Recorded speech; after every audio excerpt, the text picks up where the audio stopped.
Bread की बहुत ही बढ़िया रेसिपी आज हम लेकर के आए हैं, जो कि बहुत ही ज़्यादा टेस्टी बनकर तैयार होती है।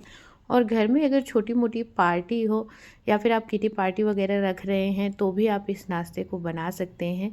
स्नैक्स के लिए ये बहुत ही बढ़िया ऑप्शन रहता है और झटपट से बन जाती है।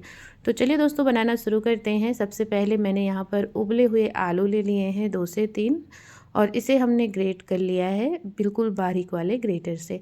आप चाहें तो पोटैटो मैशर से मैश भी कर सकते हैं। और साथ ही यहाँ पर धनिया, जीरा और सौंफ, सभी तीनों चीज़ों को हमने बराबर मात्रा में लिया है, एक एक चम्मच के करीब। और सभी को हम दरदरा क्रश कर लेंगे। मिक्सर में आपको नहीं पीसना है, क्योंकि इसकी क्वांटिटी भी कम रहती है, तो थोड़ा सा पिसता भी नहीं है और बहुत हमें पाउडर नहीं चाहिए होगा। इस तरह से क्रस्ट आप तैयार करते हैं ना, तो जो हमारी स्टफिंग बनेगी उसका फ्लेवर बहुत ही बढ़िया आता है। और साथ ही मैंने देखिए अदरक ले लिया है, 2 से 3 हरी मिर्ची है, लहसुन है। इन तीनों चीज़ों को हम अच्छी तरह से क्रश कर लेंगे, इसी में कूट लेंगे, जिससे ये भी पेस्ट के फॉर्म में आ जाएगा। पीसना नहीं है, इसे भी हमें इसी तरह रखना है। और अगर आपके पास अदरक लहसुन का पेस्ट हो तो आप वो भी डाल सकते हैं। तेल जैसे ही गर्म हो जाए, आप उसमें ये सारी चीज़ें डाल दें जो हमने क्रश करके रखी हुई थी। और साथ ही हमें अदरक लहसुन और मिर्ची का जो हमने दरदरा पेस्ट बनाया था वो भी हम इसी में डाल देंगे। इस तरह से आप जब भी क्रश करके डालते हैं ना, तो इसका टेस्ट और इसका टेक्सचर बहुत ही बढ़िया आता है। जो हमारी स्टफिंग बनेगी ना, एकदम मार्केट के समोसे के आलू के जैसे बनकर तैयार होती है। क्योंकि मार्केट में इसी तरह से सारी चीज़ें जो हलवाई बनाते हैं डालते हैं, जो मार्केट का आता है समोसा वगैरह, कचौड़ी। तो आप इस तरह से एक बार ज़रूर ट्राई करिएगा। और यहाँ पर मैंने एक बड़े साइज़ की प्याज को बिल्कुल रफली काटा हुआ है और इसे भी इसी में डाल दिया है। प्याज को मैंने इसलिए बड़ा बड़ा टुकड़े में रखा है ताकि स्टफिंग में इसका भी टेक्सचर आए जब हम खाएं इसे। तो आपको इसे गोल्डन फ्राई कर लेना है। इस स्टेज पर आप चाहें तो कुछ वेजिटेबल्स वगैरह भी इसमें ऐड कर सकते हैं, जैसे कि शिमला मिर्च, गाजर हो गई। ये सारी चीज़ें आप डाल सकते हैं थोड़ी थोड़ी मात्रा में। तो जो हमारी रेसिपी बनेगी वो और ज़्यादा हेल्दी हो जाती है। देखिए यहाँ पर प्याज अच्छी तरह से हो गया है, ट्रांसलूसेंट हो गया था। तो मैंने इसमें चुकंदर लिया है आधा, इसे हम ग्रेट करके डाल देंगे। इससे जो हमारी स्टफिंग होगी ना, उसका कलर और टेक्सचर बहुत ही बढ़िया आता है। बिना फूड कलर के भी बहुत ही अच्छा कलर आ जाता है। और थोड़ा सा जो हमारी स्टफिंग है ये भी थोड़ा सा हेल्दी हो जाता है। तो इस तरह से अगर बच्चे चुकंदर वगैरह नहीं खाते हैं तो आप इसमें 1 से 2 ग्रेट करके डाल सकते हैं, जैसे क्वांटिटी में बना रहे हो। सारी चीज़ों को हमें थोड़ी देर भूनना है। इसके बाद हम इसमें डालेंगे धनिया पाउडर, थोड़ा सा भुने जीरे का पाउडर और साथ ही कश्मीरी लाल मिर्च। मैंने इसमें कश्मीरी लाल मिर्च डाली है क्योंकि ये तीखी कम होती है। इससे जो हमारी स्टफिंग का कलर है वो भी अच्छा आ जाएगा। मसाले जले नहीं, इसके लिए 1 से 2 चम्मच आपको इसमें पानी डाल देना है। तो मैंने जिसमें अदरक, मिर्ची, लहसुन कूटा हुआ था, उसी खलबट्टे में थोड़ा सा पानी डाला है और इसी में डाल दिया है।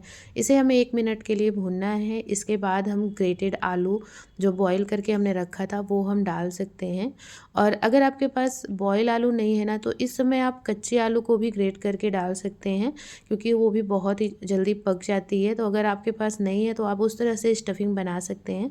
लेकिन अगर आलू बॉईल करके बनाते हैं तो जो हमारी स्टफिंग है वो बिल्कुल बिखरती नहीं है, बहुत ही बढ़िया बन करके तैयार होती है। हमें इसे अच्छी तरह भूनना है तब तक जब तक कि सारे मसाले आपस में मिक्स ना हो जाएं।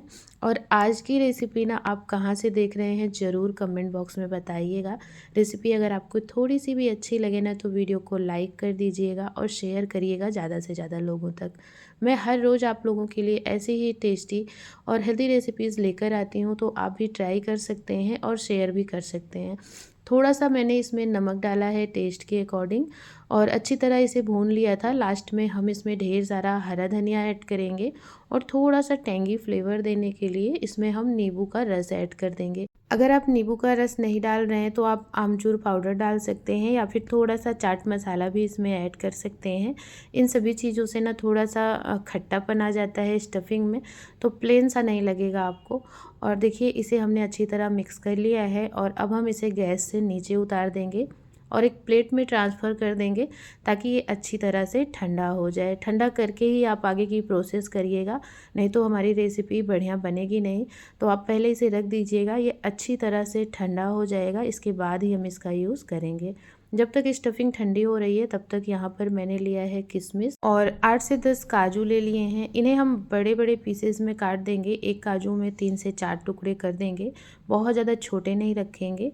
और इसे डालने से ना हमारी रेसिपी में बहुत ही अच्छा स्वीटनेस और क्रंच आता है। तो आप इसे डाल भी सकते हैं या फिर स्किप भी कर सकते हैं। अगर आपके पास नहीं अवेलेबल है या फिर आप नहीं डालना चाहते तो आप स्किप कर दें। देसी घी डाल करके देसी घी में इसे हमें भूनना है। कलर जैसे ही चेंज हो जाए, किशमिश फूल जाए, वैसे ही हमें इसे निकाल कर सीधे ही डायरेक्ट हमें स्टफिंग के ऊपर डाल देना है। और यहाँ पर अगर आप चाहें ना तो मूंगफली भी इसमें ऐड कर सकते हैं इस स्टेज पर। और देखिए स्टफिंग अच्छी तरह से ठंडी हो गई थी और हमने इसको दूसरे बर्तन में ट्रांसफ़र किया है क्योंकि प्लेट थोड़ी छोटी लग रही थी। और इसी के ऊपर काजू हमने डाल दिया है, काजू और किशमिश जो हमने घी में पकाया था, और अच्छी तरह हाथों से आप मिक्स कर लीजिएगा। अब हम इस स्टफिंग का ना थोड़ा थोड़ा सा पोर्शन लेंगे और सिलेंडर शेप में इसे बना लेंगे। शेप आप कोई सा भी रख सकते हैं, गोल भी अगर आप बनाना चाहें तो गोल शेप में भी इसे बना सकते हैं, जैसे हम बड़े वगैरह बनाते हैं, या टिक्की के शेप में भी इसे रख सकते हैं। मैंने इसे सिलेंडर शेप में रखा है क्योंकि इस शेप में ये बहुत ही अच्छा लगता है दिखने में, और पकने के बाद ये काफ़ी अट्रैक्टिव दिखता है, फूल जाता है तो अच्छा लगता है, इसीलिए मैंने इसे इसी शेप में रखा हुआ है। मैंने यहाँ पर लिया है मिक्सिंग बाउल और इसमें मैंने आधा कटोरी गेहूं का आटा डाला है, थोड़ा सा लाल मिर्ची का पाउडर है जो घर में ही हमने कूट कर बनाया हुआ था, थोड़ा सा नमक डालेंगे टेस्ट के अकॉर्डिंग, और थोड़ा थोड़ा पानी डालकर इसका स्मूथ सा बैटर घोल बनाकर हम तैयार करेंगे।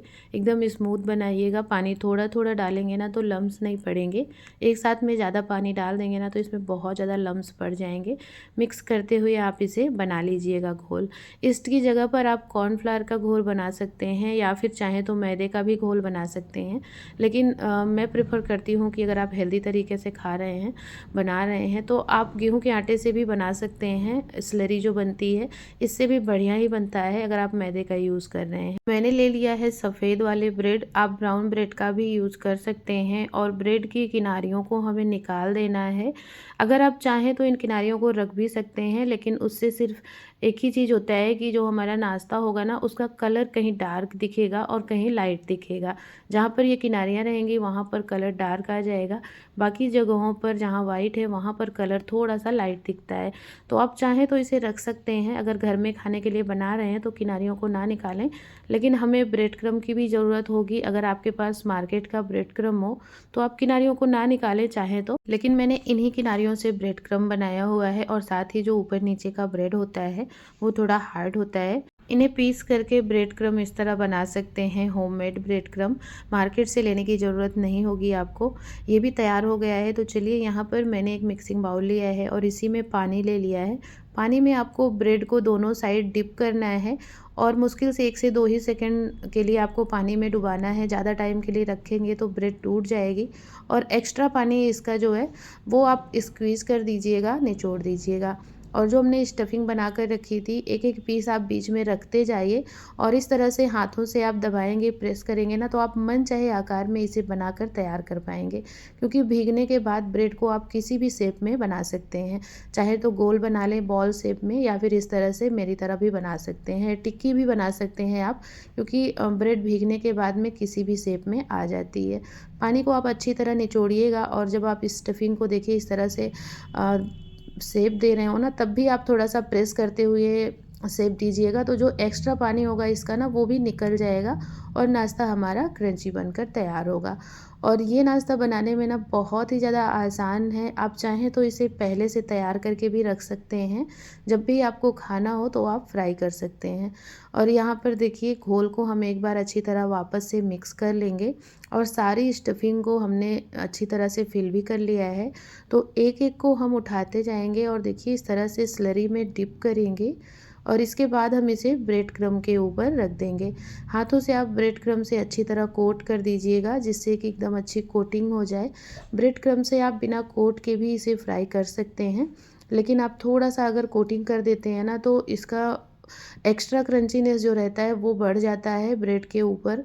क्योंकि हमने ब्रेड क्रम्ब से ही कोट किया है तो ये सीखने के बाद काफ़ी क्रंची हो जाता है और काफ़ी लंबे टाइम तक ऐसे ही बना रहता है। तो यहाँ पर देखिए दोस्तों, मैंने सारे नाश्ते को बना करके ना रेडी कर लिया है। और आप इस तरह से बना कर ना इसे एयर टाइट कंटेनर में स्टोर करके रख सकते हैं। और जो एक्स्ट्रा घोल बचा हुआ है इसे हम आटा वगैरह गूँथेंगे तो उसमें डाल सकते हैं, या फिर इसमें प्याज वगैरह डालकर चीला बना सकते हैं। तो मैंने तो चीला ही बनाया था। और ये देखिए नाश्ता पूरा रेडी हो गया है और अब हम करेंगे इसे फ्राई। इस स्टेज पर आप एयर टाइट कंटेनर में भर कर ना रख सकते हैं। इसे लगभग 3 से 4 दिनों के लिए बिल्कुल भी ख़राब नहीं होता है। अगर घर में अचानक गेस्ट आ रहे हों, आपको कहीं अचानक जाना है और इस नाश्ते को बनाना है ना, तो आप क्या करें, पहले से इसे 1 दिन पहले ही तैयार करके फ्रिज में स्टोर करके रख सकते हैं। और जैसे ही आपको सर्व करना है तो तुरंत फ्राई करिए और तुरंत ही इसे सर्व कर दीजिए गर्मा-गर्म में। इसे आपको लो फ्लेम पर बिल्कुल भी नहीं पकाना है, तेल अच्छा गर्म होना चाहिए तभी आप डालिएगा। अगर तेल कम गर्म होगा ना तो उसमें क्या होता है, जो ऊपर हमने ब्रेड क्रम्ब लगाया हुआ है ना, वो तेल में जाकर ना थोड़ा सा ज़्यादा निकलता है। और अगर आप तेल अच्छा गर्म किए रहेंगे तो थोड़ा सा कम निकलेगा। और जो ऊपर की लेयर होगी ना, वो तेल को कम ऑब्जॉर्व करती है अगर आप हाई फ्लेम पर इसे पकाते हैं। बीच बीच में थोड़ा सा आप लो फ्लेम कर सकते हैं कलर देने के लिए। वैसे तो अंदर की सारी चीज़ें पकी हुई होती हैं। और यहाँ पर देखिए एकदम सुंदर सा कलर आ गया है, गोल्डन क्रिस्पी बनकर तैयार हो गया है हमारा नाश्ता झटपट से। और इसे हम एक्स्ट्रा ऑयल निकाल देंगे और तेल से बाहर निकाल लेंगे। देखिए दोस्तों, बनकर कितना बढ़िया तैयार हुआ है। और इसे आप अपने मन चाहे शेप में भी बना सकते हैं। और ये नाश्ते की रेसिपी ना आप एक बार बनाकर ज़रूर ट्राई करिएगा। यकीन मानिए बहुत ही टेस्टी बनकर तैयार होता है। दूसरा बैच भी हम सेम प्रोसेस से ही फ्राई कर लेंगे। और पहले जब आप इन्हें डालें ना तो बहुत हल्के हाथों से चलाएं, इसीलिए मैंने देखिए बड़ी कड़छी नहीं ली है, स्पून लिया है। नहीं तो जो ब्रेड है ना वो ऑयल में जाकर सॉफ्ट पड़ता है तो फट भी सकता है। तो आपका ऑयल पूरा ख़राब हो जाएगा और नाश्ता भी ख़राब हो जाएगा। तो आप स्पून की हेल्प से ही एक एक को इस तरह से उलटते पलटते एकदम गोल्डन कलर क्रिस्पी होने तक सेंक लीजिएगा, इन्हें फ्राई कर लीजिएगा। चलिए हम इन्हें सर्व कर लेते हैं। और आवाज़ आप सुनिए इनकी, देखिए कितना क्रंची है और बहुत ही ज़्यादा ये टेस्टी भी है, जितना ज़्यादा ये दिखने में लग रहा है। और आवाज़ से आप देखिए पता लगा सकते होंगे कि कितना क्रिस्पी बनकर तैयार हुआ है। और स्टफिंग आप देख सकते हैं, एकदम बढ़िया सी स्टफिंग है। कलर चेंज हो गया है इसका, जो हमने चुकंदर डाला हुआ था इसकी वजह से। और ऊपर की लेयर भी काफ़ी क्रिस्पी बनकर तैयार हुई है। तो मैंने तो इसे टोमेटो केचप के साथ सर्व किया हुआ है। आप चाहें तो ग्रीन चटनी बना सकते हैं, नारियल की चटनी। ये ब्रेड रोल का नाश्ता जो है ना, हर चटनी के साथ परफेक्ट ही जाता है। तो आप एक बार ज़रूर ट्राई करिएगा। वीडियो को अगर आप फेसबुक पेज पर देख रहे हो ना, तो पेज को फॉलो करना ना भूलिएगा। मिलते हैं फिर से आपसे ऐसी ही हेल्दी और टेस्टी रेसिपी के साथ। तब तक आप भी बनाइए, ट्राई करिए, स्वस्थ रहिए और मस्त रहिए। Radhe Radhe, take care.